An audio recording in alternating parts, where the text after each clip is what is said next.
gente linda! E no vídeo de hoje eu vou contar pra vocês então sobre a dieta Low Food Maps, o que é, pra que se usa e por que tá todo mundo falando disso agora. Espero muito que vocês gostem e vamos pro vídeo.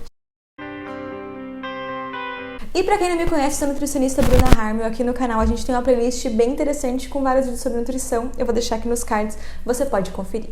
Mas o Low Food Maps é uma coisa que eu tive o primeiro contato logo após a minha graduação, quando eu fiz a minha pós-graduação. A gente começou a estudar um pouquinho mais sobre. E ela era essa promessa de uma dieta com poucos alimentos fermentativos. Então, na teoria, seria assim, ó. Todas as pessoas que têm um certo problema, algum grau de alguma questão gastrointestinal vão se beneficiar dessa dieta. Não necessariamente ela faz muito sentido quando a gente pensa em questão de saudável, porque, por exemplo, a gente sabe que as frutas são muito saudáveis, mas várias delas não podem ser consumidas por ter um alto teor de food maps. Dentro dessa dieta aí, quando a gente fala de low food maps, são baixos food maps. Então a gente dá preferência para consumir alimentos em que tenham baixo food maps e a gente evita os que têm alto. Então a gente evitaria principalmente os fermentativos, que são os alimentos que realmente vão trazer esse desconforto aí gastrointestinal principalmente. A gente tem os básicos que a gente já conhece, então, por exemplo, um excesso de carne vermelha, né? Então, a carne vermelha ela é um alimento que tem alto food map, o feijão, né? Os grãos em geral, leite, derivados, por exemplo, brócolis, o couve-flor, que tem essa questão de fermentar um pouquinho mais, o repolho, são realmente alimentos que têm alto food maps. A gente pode perceber isso, então, mesmo que você não tenha um problema gastrointestinal, se você misturar todos os alimentos na mesma refeição, você pode sim ter gases, um desconforto. Essa dieta Low Food Maps a gente está utilizando bastante para pacientes com algum problema gástrico, como uma gastrite, uma refluxo, uma pangastrite, algo do gênero, e também, claro, os pacientes com uma doença intestinal, uma síndrome do intestino irritável, uma doença de Crohn, ou alguma outra complicação que envolve, né, esse trato gastrointestinal. Como eu falei, os pacientes às vezes vêm meio assustados porque tem várias frutas, vários alimentos, vários legumes, alimentos que a gente sabe que são saudáveis, mas que eles não entram na dieta Low Food Maps, então eles precisam ter esse controle. Dois grupos grandes que a gente tira, né, o leite e derivados. Existem protocolos que liberam os leites sem lactose, mas eu particularmente não curto. Eu acho que a gente tem um resultado melhor quando a gente retira o leite e derivados. E o glúten também, que também é um alimento, uma proteína, né, com alto food maps, então realmente ela vai ter que ser excluída dessa dieta pra gente ter um resultado mais interessante. Vou falar aqui alguns produtinhos, então, que são baixos em food maps, então eles que são liberados nessa dieta, e os com alto food maps que a gente vai eliminar ou evitar ao máximo realmente, porque eles podem trazer esses sintomas novamente.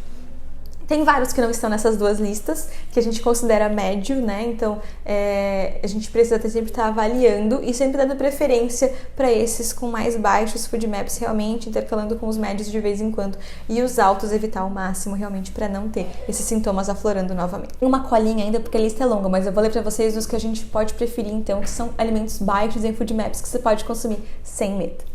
Nos vegetais a gente tem o alface, a abobrinha, a berinjela, o espinafre, a cenoura, o pepino e ervas aromáticas. Então a gente libera aí salsinha, cebolinha, alecrim, manjericão, mas eu gosto que evitem o hortelã. Eu acho que ele não é tão legal assim para esses pacientes.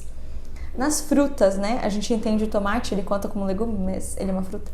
Tomate também poderia, a banana, a laranja, a tangerina, a uva, o melão, o kiwi, o morango, a framboesa, o maracujá e o abacaxi.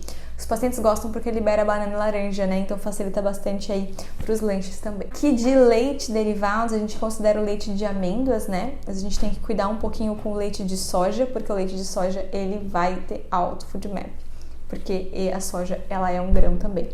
Leite de aveia e leite de arroz, muitos pacientes conseguem consumir também sem problema, então é uma coisa que dá para estar utilizando também.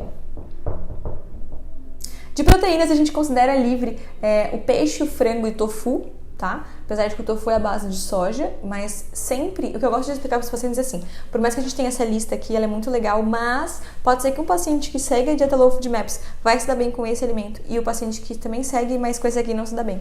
Então, ainda é um pouco particular, tá? Carne vermelha a gente pede para evitar, então tá liberado, mas não para consumir em excesso. Eu tenho pacientes que realmente fazem o corte porque não se dão bem com ela. Então é um pouquinho de paciente para paciente também. Pães e cereais, a gente libera todas as massas sem glúten, né? Entre arroz, biscoito de arroz, aveia, a quinoa também. De industrializados, a gente fala das bolachas de arroz, biscoitos sem glúten.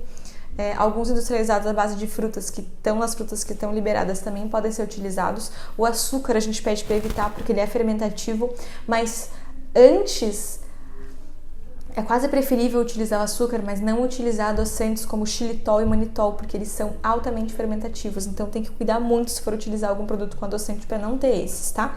Mas a gente pede para evitar açúcar e adoçantes no geral também. E de oleaginosas a gente libera a amêndoa e a semente de abóbora. Castanha do Pará, normalmente os pacientes não têm problema com elas se consumidas moderadamente, mas tudo tem que ser com certo equilíbrio.